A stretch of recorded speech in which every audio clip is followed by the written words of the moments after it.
Welcome to the IVM Podcast Network. Hello, you nerds. It's Tejas and Jishnu from the Geek Fruit podcast, which you're about to hear in a bit. But before that, an advertisement. Hello. The Moja Club makes awesome funky socks that you can buy individually or even better, in a pair. It's crazy, I know. You could get a subscription and sign up for 6 months or a year and get a pair delivered to your house every single month. And they will even throw in one pair for free. And exclusively for you Geek Fruit nerds, get a full 33% discount. Just go to their website, themojaclub.in, and use the code GeekFruit, that's without spaces, during the checkout. So I know a lot of nerds react excessively when they hear the abbreviation D&D. But for a change, I'm not talking about Dungeons & Dragons, but in fact, drinks and destinations. Yes, that's right, nerd. You can learn about wines and spirits and the places they come from via hosts Rojita and Samira. Catch Drinks and Destinations anywhere you listen to podcasts, iTunes, Stitcher, or even the IVM podcast app. You're listening to the Geek Fruit podcast. Hey Jishnu, so you know what? We have done a few episodes where we kind of focus on actors' lives, and we've done these non-topical kind of episodes. We've done one on Ian McKellen. What else have we done? We did one on Harrison Ford. Correct. And both were fun to do because we rarely get to talk about things which is not currently out, like we usually do reviews of movies and things like that, but I really like it when we kind of focus in on and do a career spotlight. So I decided that today let's talk about a director instead. Cool. You want to pick a director? Nope, because you've already picked it. All right. It's Joss Whedon on today's episode of the Geek Fruit podcast. And just so you know, we're spoiling a few franchises. We're spoiling the Avengers movies. But then again, if you're listening to our show and you haven't seen the Avengers movies, I am very impressed. Well done on your first episode. Congratulations. So the Avengers is getting spoiled, and so is Dr. Horrible's sing-along blog, which, if you haven't seen it, it's a great little... Quickly go watch it. It's really short. It's less than an hour long. Yeah. It's a 3-part mini-series that he did for the web only back in 2006 or 7. Yep. So go watch that before you listen to this, because we're going to spoil the hell out of that. Right. It's one of our favorites. You have been warned. And we'll see you right after this break. What's the best new restaurant in town? Which bar sucked? What's the worst new Hindi film? What's the most obscure thing to do on the weekend? And what's the most interesting new walking tour? If you want to know how to make the most of Bombay, listen to the Podcast by thedailypow.com. We are Pronuti, Amit, and Purva. We're your guide to what to do, see, and eat in the city. You can find new episodes of the podcast every Monday on the IVM Podcast app or any other podcasting app that you prefer, and on thedailypow.com.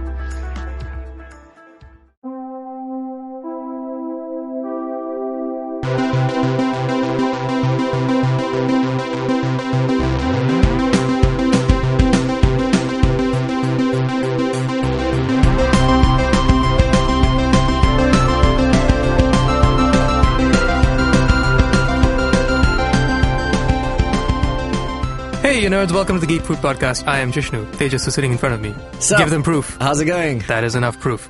How are you I'm this fine. evening? I'm great. I'm in a great mood, and I'm ready to talk about stuff. Okay, Yeah. that's reason enough for me.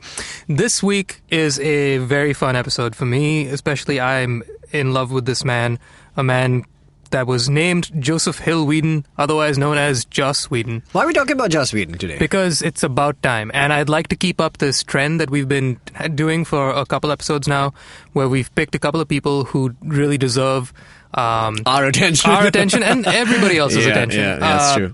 Because, the way things are now, people love to get on the hype train about bigging up some people. Unfortunately, only after it's a little too late. Like when they kick the bucket. Fair That's enough. when everybody likes to talk about people, which is Yeah. great. But how about we do that while they're still alive? And I they know can that's still, been your thing, yeah. They can which still is, hear it. Let's do it while they're still alive. Yeah.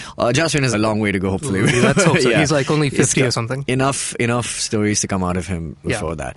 But I think we can start this by talking about how, maybe it's because we were kids, or maybe because, the internet wasn't really born in that format when we were kids. I'd say anything prior to the 90s, where an entire movie or an entire like franchise would be built completely on the star value of like the people or the cast, right? Who's acting in it, and who's the the lead pair, or what's the romance or the chemistry between the two leads, and that's how they would sell movies. And I've been going through a 90s phase, and we've been talking about I've been watching movies all over again because I just haven't seen them in a while, like Groundhog's Day and When Harry Met Sally, things like that. And, a lot of it is straight up on the cast. And very few directors enjoyed the kind of spotlight at that time. Maybe Spielberg did, or, Rob Reiner, things like that. But I think right now in the age that we live in, and the way people are so much more informed about the movies that they go and watch, nerds like us, we know everything from like who's the creative producer.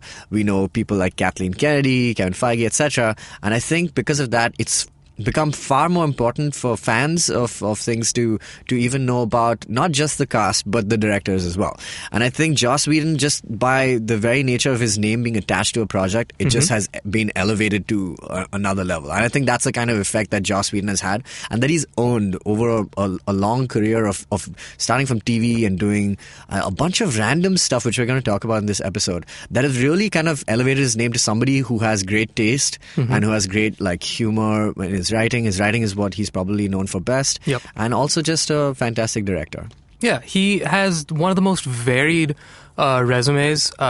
Some of the genres that he's touched, which he's best known for, obviously science fiction, action, comedy drama.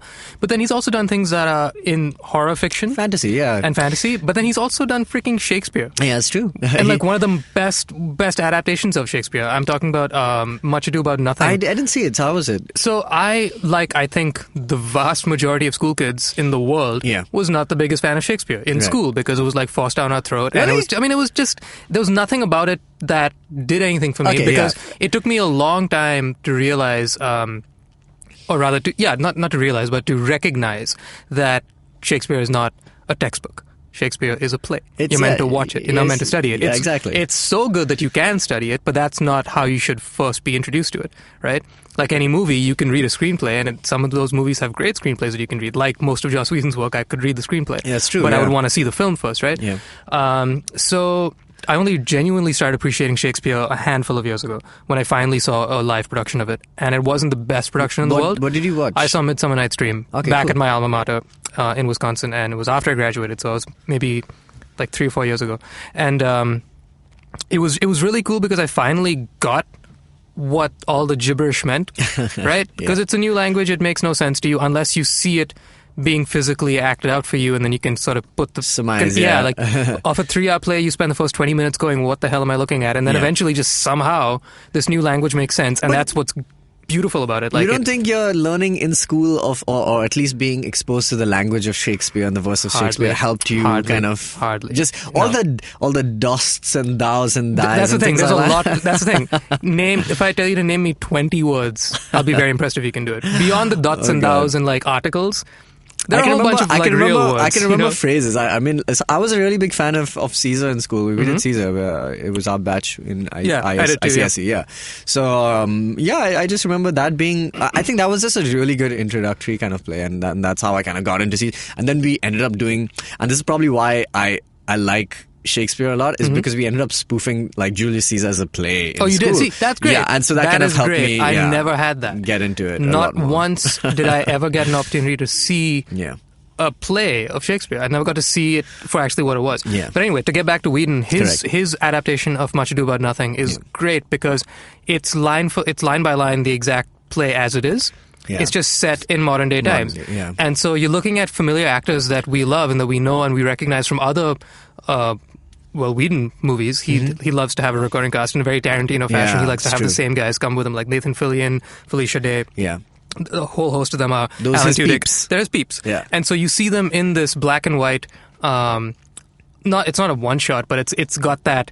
It's a very clear, got that indie feel, right? Very, very indie feel. Yeah. They filmed it over like a week or something, which is like between nuts. I think as soon as Avengers got done, pretty much. And like it was either at his house or one of their houses or something. It was like very much a pet project. Yeah. And the great thing about it is that it's set completely in modern day times, but all the dialogue is exactly as is on the page. Yeah. And so he's just literally just moved it forward in time, but kept the story pretty much the same. Kind of like it's just the Baz accessible. Luhrmann Romeo and Juliet.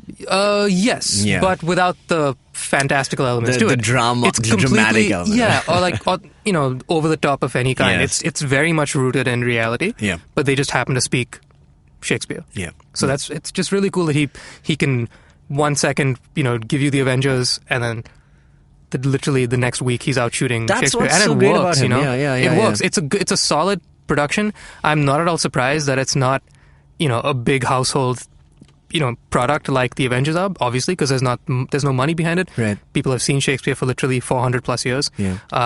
Nobody's going to be phoning home about the new Shakespeare production. Yeah. But he is one of those auteurs that genuinely wants to keep working at his craft and honing it in every way he can. So like when he's done with giving you the biggest, most cathartic, nerdy thing he can deliver, which is the Avengers for the first time ever, he'll backtrack to the grassroots of just here's how a story is done. Yeah, I think that's what's really good about Joss Whedon, and it's just that this is something that he said at the end of Avengers 2, I think, where he was just like, we'll get into the tumultuous relationship he had with Marvel, but by the end I think he was quite exhausted, and he was just like, I'm done, and I paraphrase. I mean, he's like, I'm done kind of working with other people's characters and other people's universes. I'm going to go back to making my own now, and I think that's the kind of guy that he is. He's just somebody who continues to create. He really enjoys creating stuff and creating stories, and he just wants to keep that process alive. And a really good example of that is during the writer's strike,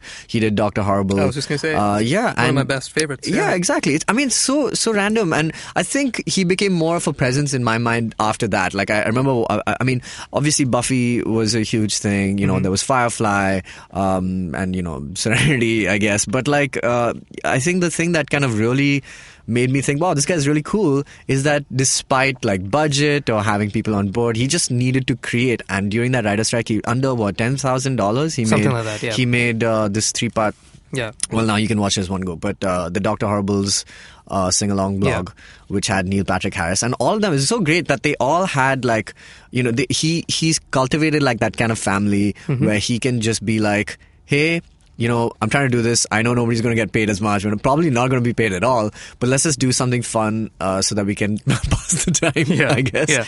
And Dr. Horrible is amazing, dude. It's beautiful. I love it. The entire idea of it, like, being like the science fiction thing, but the music is excellent. And he has a part to do with his whole family. I mean, Whedon is also one of the writers for the music. And they're all there. They're all there in the, whenever Bad Horse? The final sequence. Yeah, they keep popping in whenever he gets Jed a mail. Whedon is evil David Bowie. Yeah, and no, even when when Neil Patrick Harris, when Dr. Horrible keeps getting a mail. Oh, you mean the Bad Horse song? Yeah, the Bad Horse song. Every time he gets a mail from them, it's sung he's out. One of the Cowboys. Yeah.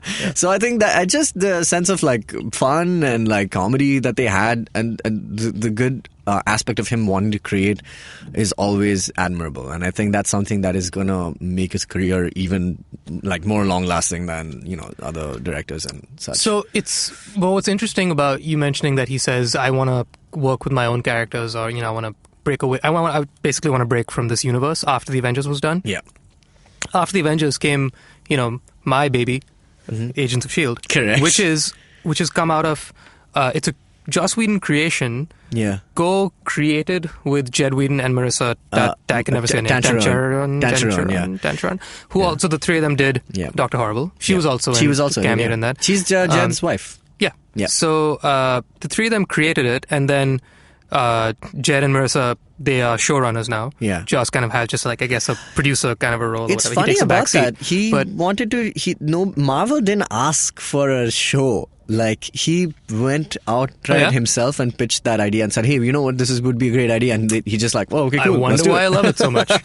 Yeah. Yeah, so I mean, while he's not actively involved in it, I guess. Do you still direct any episodes now? Not really. Maybe now and again. It hasn't happened in a while. I haven't seen his name pop up in a while. Okay. His name is on everything, but as far as a director or an immediate creative control, I don't think he's done it in a while. But Jed and Marissa are involved with the entire thing. And so it's literally within the family. Even though he says, I'm going to take a break from it, he's still he's literally a phone call away from just like saying, "Okay, guys, I'm going to change everything about the next week's episode." He's like, "Okay, cool, you're the boss, so I guess you can." Yeah. So he always has something that he's going on. He's got, I think, 3 production companies that he has. If he hasn't got constant control of, he's invested in some way. He's got Mutant Enemy Productions, which is involved with pretty much every big name production he's ever done, and then Bellwether Pictures, which I believe has only been for a few of the TV shows. But Mutant Enemy has been on pretty much everything you know about that he's been connected to. That's cool. So he's constantly doing stuff. I think that what's awesome, another really great story I heard about Joss Whedon, I was reading this article once, is that after Avengers and, that this whole fallout that he had with Marvel, and which is really funny. Sorry, I just want to take a second to kind of talk about that. But, you'd think that somebody like Joss Whedon, who's got this great, family-oriented style of, telling stories, it's just, whether it's Buffy, there's always a great, bunch of, it's an ensemble cast. And, and even though Buffy's the lead character, pretty much everybody else. Similarly for Angel, Firefly, things like that. But, and you think that somebody who has those kind of values and has a sense of humor and does great action fits perfectly well within the construct of Marvel. Yeah. And it was a match made in heaven. It literally was, because we saw the Avengers and it was amazing and it was fantastic. And then we saw Avengers 2, which I personally think is even superior to that first film, from a very technical standpoint. And then we started hearing all these rumors that he's super exhausted, he's so fried with Marvel, he's like, there's no creative control. And we actually did hear about how if he didn't get he really wanted a scene. It was the scene where they go back to Hawkeye's retreat. Yeah. Okay. And that entire scene apparently was going to be axed if he didn't include Thor's vision of the Infinity Gems when he goes and meets Stellan Skarsgård's character. Right, yeah. And he sees he goes and bathes in that little lake full of, which apparently helps him do something. Yeah. So apparently the Marvel execs really wanted him to include that scene, because then that kind of ties into their larger picture. Right. But while he really wanted Ultron to be, a singular kind of film, all he really needed to do was set up vision and things like that. Right. But he really wanted his Hawkeye's house scene, and which is a great. This is one of my favorites. Best, one of the best. Yeah. And they were going to be like, if you don't do that scene, you don't get this scene. And I think that was one of the things that really kind of grinded his gears. Now that I think about it, so I'm trying to put this into perspective. That scene that you're talking about where Thor is bathing in that well of whatever that is, and it gives him the visions and stuff. Yeah. It's not pivot. It's not the most crucial scene. It's not the most pivotal scene. It's a throwaway line. It's unimportant. It's a throwaway piece. But I understand where they're coming from, because obviously, being an Avengers film, you if that's not the movie you're going to give continuity to the bigger picture, what movie are you going to do? Fair enough. So fine. Yeah. Now, just to play devil's advocate, much as I love Whedon, now that I think about it, all the biggest things that we know him for are, like I said, Mutant Enemy Productions, Bellwether Pictures, his own thing. His babies, right? Yeah. So, now that you say this, I don't see any evidence that show him being the best team player when it's not his own team that he's selected. This is my half brother. This is my sister-in-law. Yeah, you know what I mean? That's a different thing altogether. But I haven't seen him. Not that I can pick out. Like Tarantino, I haven't seen him do stuff with other people. But then again, he doesn't need to, because he's so good on his own. Right. Whedon is so good on his own. He doesn't need to. So when a company like Marvel comes along and says, behemoth like we Marvel will give you Disney. all of the money in the world, and you can get these iconic characters that people would love to see you put your spin on, and he did a great job with. Yeah. But they have to reel him in at some point, and it kind of makes sense in the long run for that Thor scene to have been there, because it gives you some tiny bit of context, which we would have complained if we didn't see some larger picture, Infinity Stone immediate references. There would have been some beef with that. Yeah. So that being said, I guess I'm not that surprised that he had a tough time dealing with Marvel, because he's never been in that situation also, where he's been subverted. Yeah, he's also at odds with Kevin Feige, who's in his own way his own complete auteur in the sense absolutely. that he's driving the ship. We will definitely at some point do a Kevin Feige episode. We should. Actually, we should do one which has Kathleen Kennedy, Lauren Schuler Donner, Kevin Feige, things like that. But okay, let's take a break and we'll talk about some of his other exploits in and outside the Marvel universe. Hello there, my name is Naveen Narona, and as a gay person in India, I get asked a lot of stupid questions. Beta, is it LGBT or eligibility?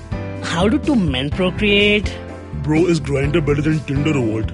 We answer all these questions and much more on my podcast, Keeping It Queer, where I talk to individuals from the LGBT community in India and learn about their personal stories. Catch all the episodes on the IVM podcast app or any other podcasting app you like. Till then, keep it queer. Right, we're back and we're talking about Joss Whedon and we're kind of zoning in on his career and things like that. Fun little fact. So like you mentioned at the top of this episode about, I think, what did you Much Ado About Nothing. Yeah. So that was like kind of his pet project at the end of, I think, while, production on Avengers was kind of going on and was kind Avengers of coming 2, yeah. Avengers 2? Yeah. Or Avengers 1? I think this was after 1. All right, cool. Between 2. Between 2. So I'll tell you about the other little project that he was doing on Avengers 2, while Avengers 2 was kind of going into post-production, but also happening at the same time. And maybe this may have been like, a product of his, frustration with Marvel, but like he was doing this other thing on the side, which I was just reading about. Actually, at the time when it came out, so Joss Whedon is a huge Kickstarter fan, and like he's like back like hundreds of, he's done like I think about 40-50 projects. And while he was on Avengers, he apparently was on Kickstarter and he was just going through videos as he these pitch videos as he would, and he found like a really tiny singer songwriter from Austin, Texas, called Shawnee Kilgore. And she was basically doing this, same pitch, saying, hey, I'm, trying to raise some money just so I can make my album, things like that. And he saw it and he really connected with it. And he was just like, you know what? Here's $1,000. Boom. All right. And so she was just like, and her boyfriend, Shawnee's boyfriend, is like a game designer. So she didn't know much about Joss Whedon, but she obviously knew the name, and he was like flipping out. Of course. So he was just like, dude, this is Joss Whedon who's like backed your project. And so apparently Joss Whedon got in touch with her and said, listen, I really like your music. I really like your voice. I really like what you're doing. Do you want to collaborate on an EP together?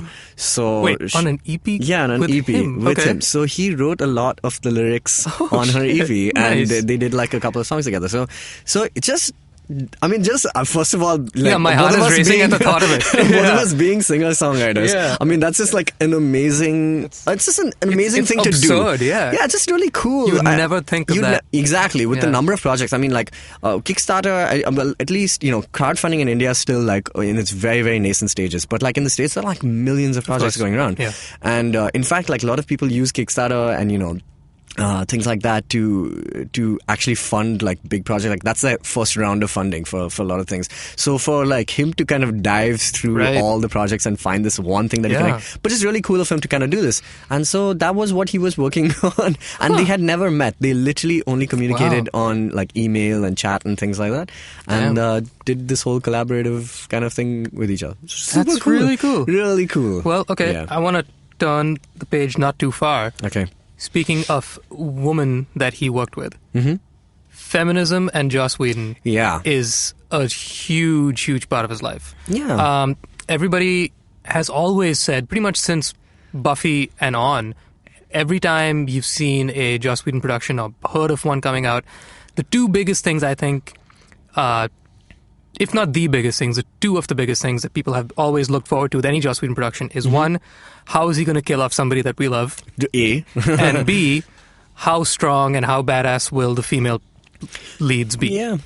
Like he does them so well. I think what's really good about Joss Whedon though is that, I don't know what it is. Maybe it's because it was coming at a time, I'm literally in the process of writing an article about like aliens and how feminism is a huge part of it, but in a very understated way. But I think, and now that and this is sad, but it really is a bandwagon, right? What's happening right now, in these women empowerment, roles, and they're doing it smoothly enough. Like Disney has the writing prowess to be able to write these characters so innately and so well, that, it doesn't come across as, oh, this is very out and out a female-led movie. It's not. It's just like, these are great characters and let's just go on with them. But for the people who aren't doing it as well, without naming any, I just think that, it's like everyone's like, hey, what's the order of the day. No, absolutely. And we've spoken about this. Yeah. So I just think Joss Whedon did it at a time where for him it was just like, oh, okay, cool. What could be a great story? Exactly. And then what would be a great, hero for,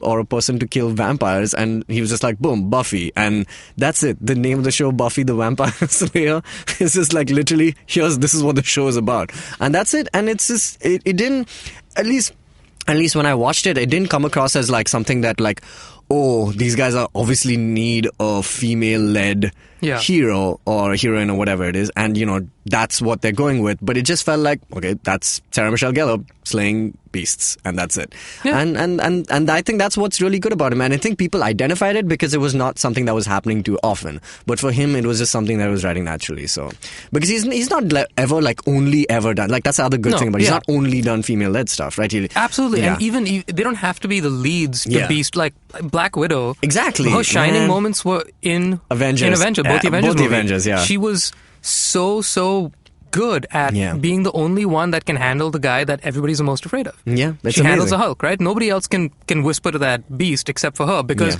not because she's like extra feminine or not because she's particularly skilled with any of her like martial arts or like superhero powers, quote unquote. Yeah. It's just because she is written in such a way that she connects with the beast and can tame him just on a personal level. That has nothing to do with like badassery, nothing to do with being a comic book personality. It's just like that could be any two characters. Like one of my favorite scenes in Avengers 2, Back to the House, Hawkeye's house, is when Mark Ruffalo and Scarlett Jo have a moment together by themselves when she tries to convince him, let's just go run away and be done with this. Like, I love what Hawkeye has with his family. I want that with you. And then he's like, no, I can't do that. You can't have a relationship with the Hulk. With a time bomb. I'll kill you. Eventually it's going to happen. Yeah. And it's just done so well because I think she is such a strong character that is strongest when she puts her fists down and can, seem vulnerable. Yeah. But certain of her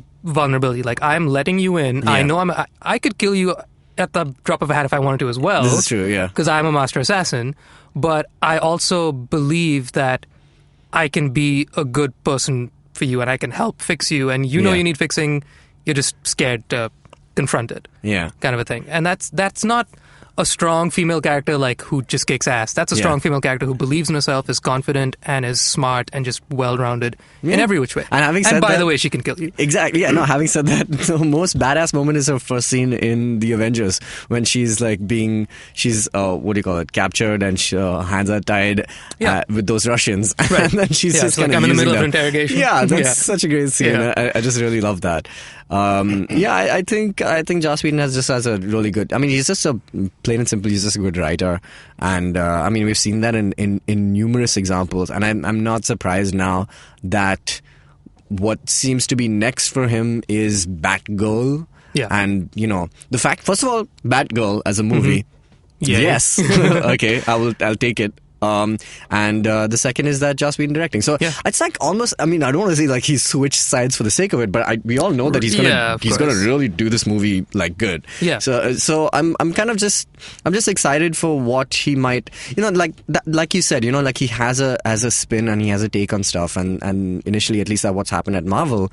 I think everyone just wants to know what would it be like if Joss Whedon did our female character, and how would he do it? Like, what would happen if Joss Whedon did Tomb Raider, or what would happen if Joss Whedon did, some other great female character? So I just think that Batgirl, probably a really great start for him in the DC universe, especially since I think he had written a Wonder Woman script a long time ago, and I think it's leaked on the internet like maybe a week ago or something like that. Oh, really? Yeah, and it's out there. How long ago is this?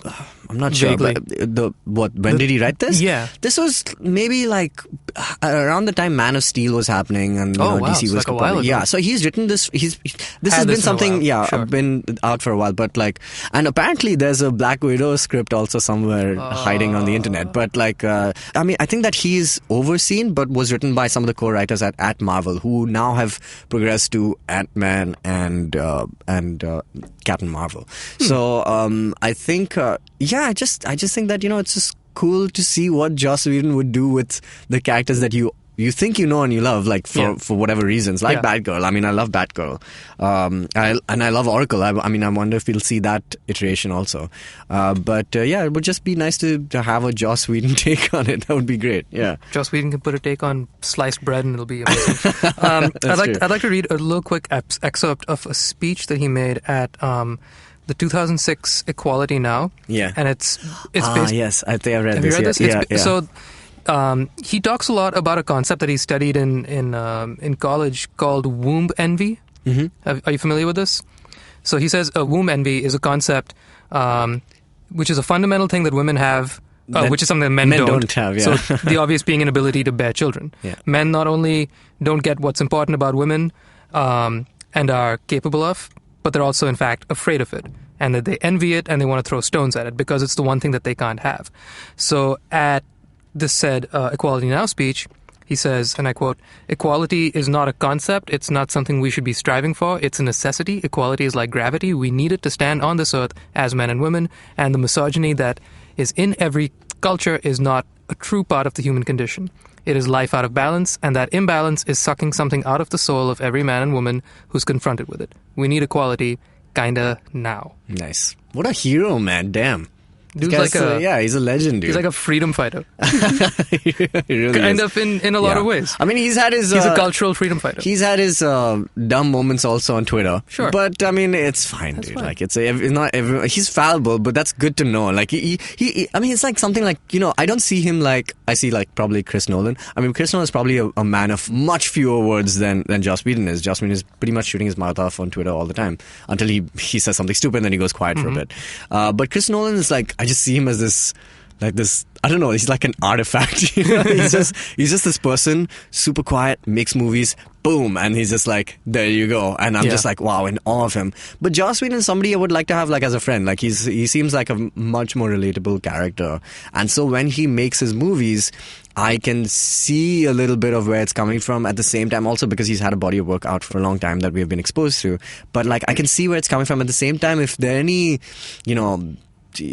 not so great moments, I'm also like, that's cool, because this guy is like, he's a good writer, can't always nail everything. It's fine. It's totally fine. I'm glad you brought this up. So speaking of other great directors that we love, Nolan's definitely one of them. And the interesting thing about the two of them is that I think when you say the name Nolan and when you say the name Whedon, there are a bunch of things that immediately come to your head about oh, it's that kind of a movie. Yeah. Right?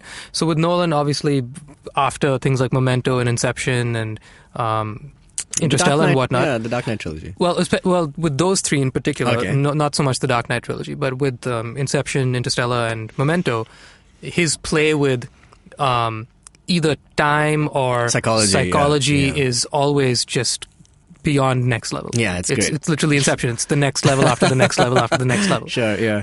What is, if anything, what are some of your favorite Whedon tropes? And I'll give you one of mine. I'll give you another one, but I'll give you one to start you off. Yeah. One of my favorite Whedon tropes, which I love, which I see every now and again across all of his shows and across all of his movies. Yeah. Which started with Buffy. I remember seeing episodes that did this, and I see episodes of S.H.I.E.L.D. even now in the latest season that do this. Yeah. Which is when episodes begin with it starts with the end, and you can't yourself back to the beginning. Like that, sure. That kind of like little techniques trope. like that. There's little tiny tropes which are not that earth-shattering, but nobody seems to ever nail it quite as well. Because every time I see an episode of any show that starts with those kind of tropes, I always hold my breath like, oh God, it's that thing. But every time that Whedon does it, I say, oh my God, it's that thing. But then at the end of the day, I'm like, damn, well done. For me, I mean, I can't itemize it as a trope of his, but I think just his knack for being able to kind of create conflict between two people that you really like.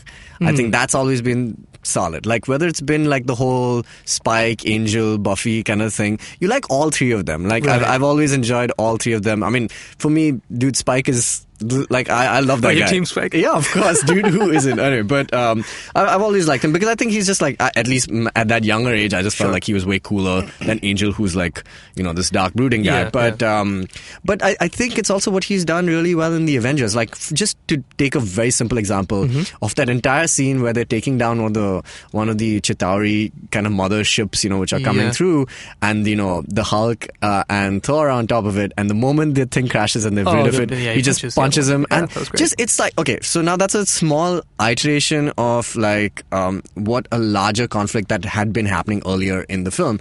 But like, I love that, you know, he can take people that you love and make sure you kind of get like really deep within them through like, you know, a lot of verbal conflict, which kind of elevates and escalates and escalates and escalates until it kind of breaks apart. And I think it's happened again he does it again in Ultron. Basically, like Tony Stark losing his mind, and he's saying we have to redo the thing that we did, which created Ultron. And when they're about to make Vision, it's like he just pushes that envelope, I think, really, really well. And I think that conflict between people that you really love, even something that I loved, the first scene ever between I think Iron Man, Cap and Thor, which is in this forest somewhere, and he says Shakespeare in the park. I think that's just like, it's just so smart. Like it's something Doth mother know you wear the drapes? Exactly, right? Like it's just that one of those scenes where you have been waiting for so long, and you want to see what these people are going to say, and he makes it absolutely perfect. Like it's almost, he's speaking for these characters, and he's just kind of having these puppets, and he's just kind of... Of course, that's what a writer does. No, but I'm just saying, like, he's just... I mean, I just think he's, like, really good at it. I think he's far better at it than a lot of conflicts that I've seen in other Marvel films, which just didn't seem as great, as in, like, as right to the character as it would be. But like, I think, like, for me, the whole, like in Iron Man 3 also, like for Shane Black's thing, and I love that movie, but like, you know, the whole Tony Stark having an anxiety attack and stuff like that, I mean, I was okay with it. I didn't think it was the smartest Iron Man 3, you mean? Yeah, Iron Man 3. Okay. Yeah. I didn't think that was the smartest conceit for the film, but like Iron Man being a douche and, you know, really just, you know, going like mad scientist on, you know, Vision and trying to do it before Cap arrives, before all these people. That is like amazing. That was so good. And he's trying to convince, like, you know, Banner to kind of be on his side, and Banner's like, dude, this is crazy, you're doing it again. Yeah. But I just love that. I think those interactions are great. And he's excellent at this whole conflict. And he's, dude, man, I've said this before, the economical use of dialogue in Ultron is just unbelievable. The setups and the payoffs are just some of the best. Like my favorite, which is the what you think is a joke in the beginning of the film, which is, you know, they're all sitting at the bar and they're all chatting and they try to lift his hammer. And that payoff is unbelievable, beautiful. Because when the moment Vision lifts that hammer, you don't need to. Vision just gave a beautiful speech, but like, forget the speech. I just did this. That's all that matters. That's all the proof you need to know that Vision can be trusted to people who don't know who Vision is. Right. And exactly. I think that's just which is you're absolutely right. Yeah, I think that's just like. And then it comes back again. Yeah. When he's like, it's terribly well balanced. Then he makes a joke out of it. So that's fantastic. And I think his quips are like unmatched. Okay, so the other thing we said that is clearly the biggest, well, probably for me and for you, I think the first thing that you think about when you think of a Whedon film or Whedon show is who's going to die and how soon and when. Why do you think, what makes it about a Whedon death that works? Like, we're never upset by it. We're never like, you know, it's never I just think it comes back down to how well he writes his characters. You are completely invested in him by episode, like, 1. Like, I mean, if you're just so attached to something that you really, really like. And you know, I wish in some ways that he was doing Avengers 3 just to know who's gonna bite the bullet, like, because, and in a probably it's not impossible that he'll come back, and you know, but like a lot of it has happened because, I mean, he's done such great setup and work in these movies between Scarlet Witch and I mean, I was okay with Quicksilver's death. I mean, again, we only got to see a very, very little bit of him because there's so many characters happening and he's not God, but I you know, but the setup for that was excellent, because like for me it was like, okay, this is where Hawkeye's gonna die. And he subverts it, because I think even Joss Whedon knows that everybody wanted Hawkeye. I really liked Hawkeye, so I mean, I think it's fine. But like, it just comes down to him writing really convincing characters, and you kind of rooting for them even though you don't know them as well. And then when you kind of when you kill them off, you're just like, I like that guy. That was it. Right. Yeah, I think that's what he's really good at. It's like on the other end of the spectrum, there's, you know, I think Coulson's death. Which was a lot more impactful because we hadn't spent too much time, but we spent a good amount of time with him. Definitely a lot more compared to Quicksilver, right? Yeah. So we lost a guy who we loved, and then getting Iron Man to sort of say his redemption. Another guy he pissed off, his name was Phil, and then he hits Loki. Like, that was a great line. That was a great moment. Because especially since he says earlier, he's like, his first name's not Agent. I love that. Yeah. It's always that kind of great kind of setting up and payoff. It makes complete sense that the death of Coulson is son of Cole. Son of Cole.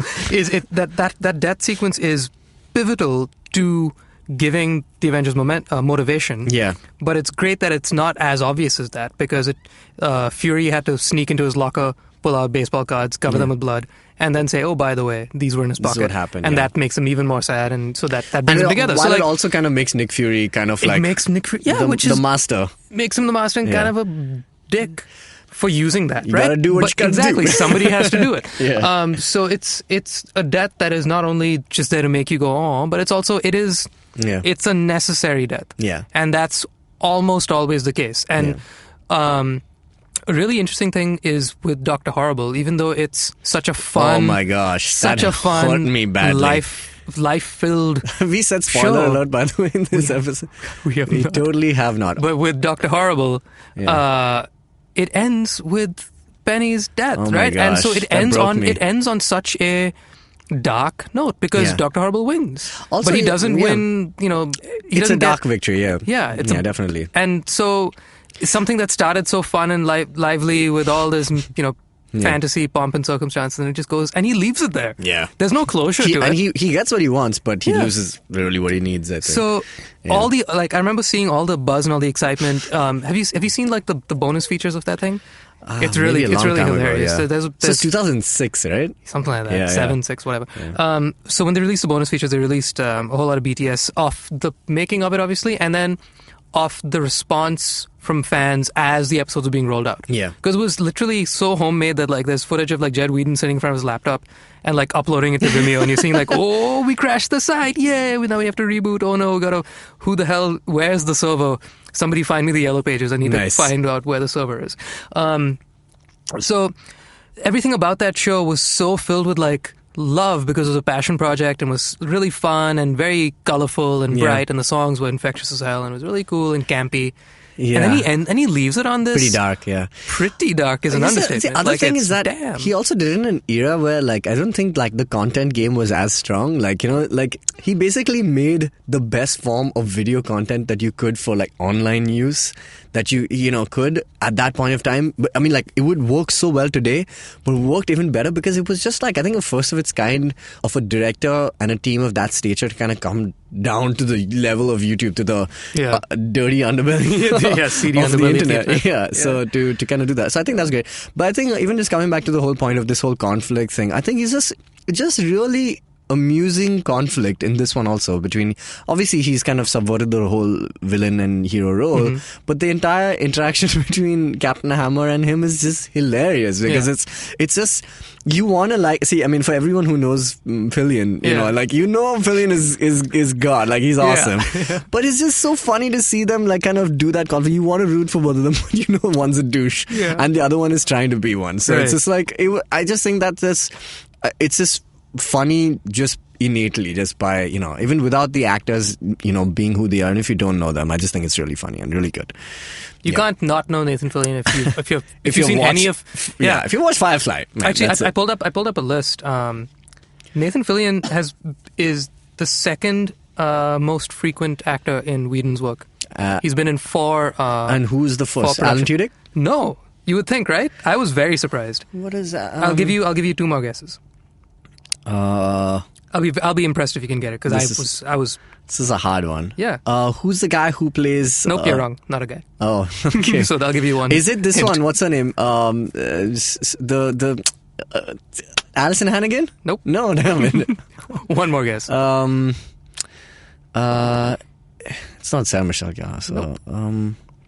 Who's this one? What's her name? She's not in either of the Avengers. Is she? No, she is in the first Avengers. From Gotham.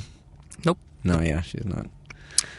Amy Acker and Alexis Denisov. Okay, hit me with who they are. So they've been in who Buffy. Are they in Buffy? They've been in Buffy, Angel, Dollhouse, Cabin in the Woods. Or rather, only Amy Acker's been in Cabin in the Woods. Who was she in Cabin in the Woods? Because I love that movie. I will tell you. Hey, sorry, who did Cabin in the Woods? Wasn't that Drew Goddard? Was it? No, it was Whedon. It was Drew Goddard who... And Whedon probably, something like that. Did they co-write it? Maybe, I don't know. But Cabin in the Woods is amazing. I love that movie. Yeah. I actually haven't seen that. Dude, it's excellent. It is absolutely excellent. I have not, of all the Whedon things that are on my list, I haven't seen Cabin in the Woods and I have not seen Dollhouse. Have you seen Dollhouse? No, I haven't, man. I haven't. But it just takes the whole, Cabin in the Woods is one of those movies which kind of takes the whole premise of, literally a cabin in the woods and like, oh my God, and just escalates it to like some other level which you like where the movie starts and where the movie ends you'll never see coming. It's just one of those. Even today I watched it recently. I watched it again like a couple of months ago and I was just like, how did they get from here like to the where they reach at the end? It's like unbelievable. Anyway, sorry, continue. Oh well. So yeah, Fillion is a close second. Well, yeah, they both share the spot for number one, I guess. All right. Technically speaking. All right. Yeah. Well, there you go. That's Whedon, I suppose. He... In a very, very compact nutshell. Yes.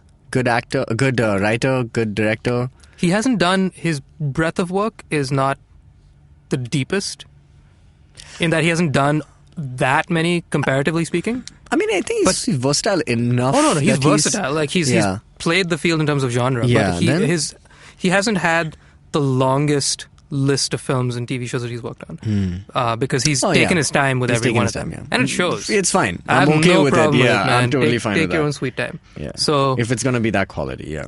In conclusion, Batgirl, if and when it happens, fingers crossed. It's close to being confirmed, is it? I'm not maybe by the time chickens. this episode comes out, it might be confirmed. Maybe. Let's hope. All right, cool. Anywho, so if you guys have any thoughts, comments, or concerns about Joss Whedon, please let us know. You can email us. Yeah, tell us your favorite scenes and stuff like that. We didn't talk much about like Firefly, but we have on another episode, which is why I kind of. Did we do a Firefly episode? No, but we spoke about like long time ago when we did an episode on Valentine's Day. We did Love in the Time of the Multiverse. Right. We kind of focused in. I think we spoke about Malin and Inara or Wash and what Zoe. did we talk about? I think I spoke. I said Inara and Malcolm, and then Bashab sent in Zoe and Wash. I think. Anyway, whatever. Cool. If you guys have thoughts, let us know. Log on to our website at geekfruit.in and just email us at contactgeekfruit@gmail.com, or there's a handy little contact button on the website itself. You can find us on all of the social medias at geekfruithq. Anything else would you like to tell them? Jishnu's at Jishnu Guha. What he said. On Twitter, and I'm at Tejas Menon on Twitter. So there you go. Cool. All right. Thanks for listening, you nerds.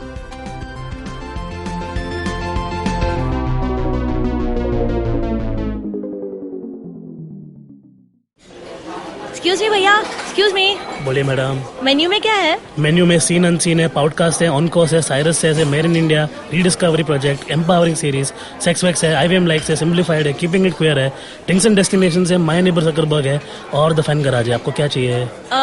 एक बार repeat कर देंगे क्या? Repeat नहीं करता हम. आप जाओ IVMpodcast.com पे और सुनो ये सब, या फिर डाउनलोड करो उनका ऐप. सब आपकी उंगलियों पे.